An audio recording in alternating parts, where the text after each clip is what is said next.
Morning guys, and welcome back to the Hobby Dude 007 channel.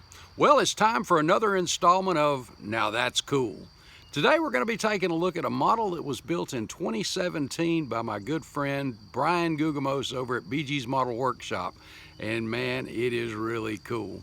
Let's take a look at this oldie.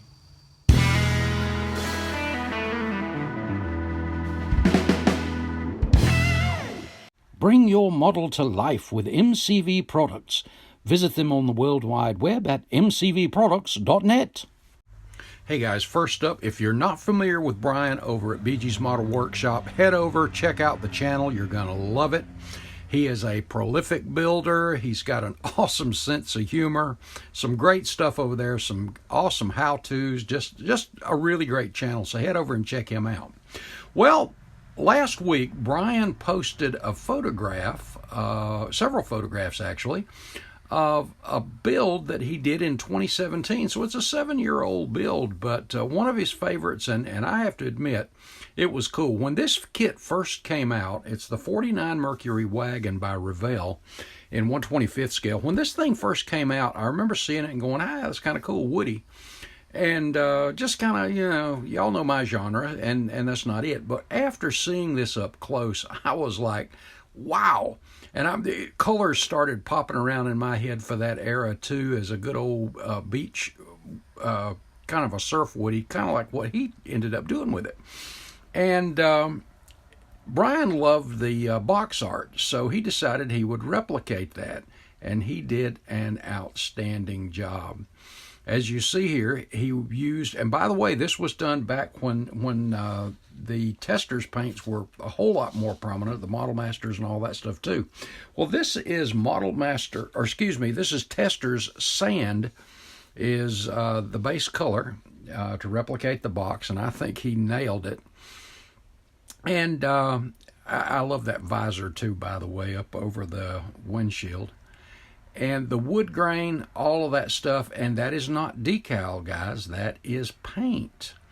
As we look through it, I think he did just an awesome job. The stickers in the windows just really, to me, just kind of make that era. I remember back in the late 60s, 70s, seeing a lot of guys that had those, and I actually had some in my window here and there over the years.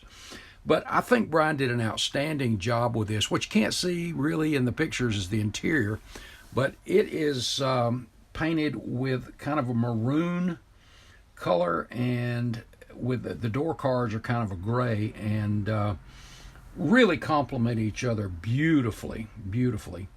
The wood grain on the sides, Bryan said he used Testors paint. He used, obviously, Testors wood and Testors earth. And the way he did this, he said he used both bottles were open together at the same time, and he used two different brushes so he could kind of blend and create the streaking in there.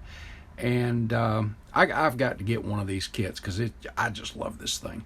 But the wood grain, or the wood grain, is so well engraved, it made it really easy to paint. But by blending the colors a little bit, he was able to get the streaking for the wood, for the grain in the wood. And as you can see, this thing just really turned out really nice. A lot of masking on something like this, but you know what? In the end, it's really worth it. Love the dual exhaust. And how do you not like the front end on those old 49 Mercs? I think those are just cool. And you'll notice on the top the surfboard and the luggage rack. Well, the luggage rack is not part of the kit, as I understand. Check out those tail lights and all that sticking out there. I mean, this is just an awesome looking build.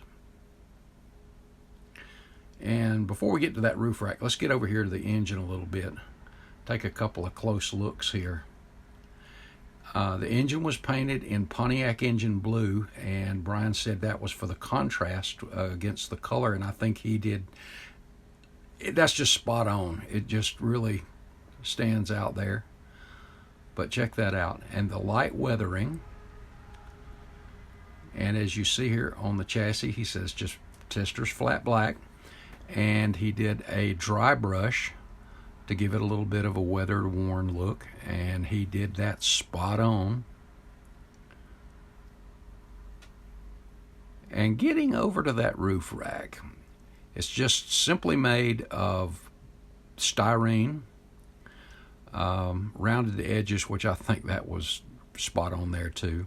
And of course, once he got his test fit and it looked good, he took some thin balsa wood, cut it into strips, and applied that to the rack. And as you see here, it's stained. Now, what he used here is, some of you may be familiar, they make a furniture or a wood stain marker to, I guess, touch up corners and edges of furniture as well as picture frames.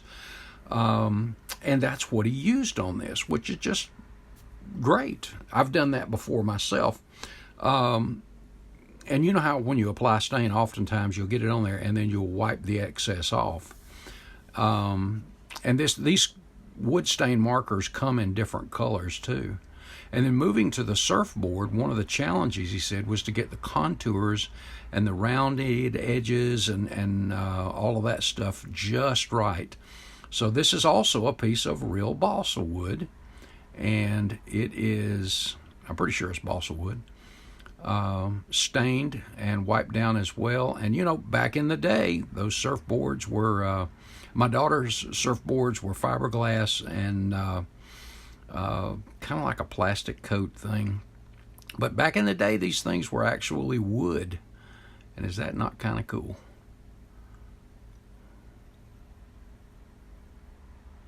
I just think this turned out great, and I just love it. I just love it. But Bryan, thank you, buddy. Appreciate you allowing me to share this with everyone, and I think you did an absolutely outstanding job. Gonna have to have one of these things. I'm thinking kind of that coral teal, seafoamy, blue-green kind of as the main body color. But I'm definitely going to be using his techniques on that wood grain because I think that just looks great. So again, head over and check out Bryan's channel, BG's Model Workshop. Great stuff over there. Also, check out HobbyNut Models. Check out Mark's inventory. He's got a great July 4th sale going on. See if you can find you one of these over there, maybe. Well, guys, thanks so much for watching. God bless. Have a happy 4th. I will see you in the next video. Thanks, guys.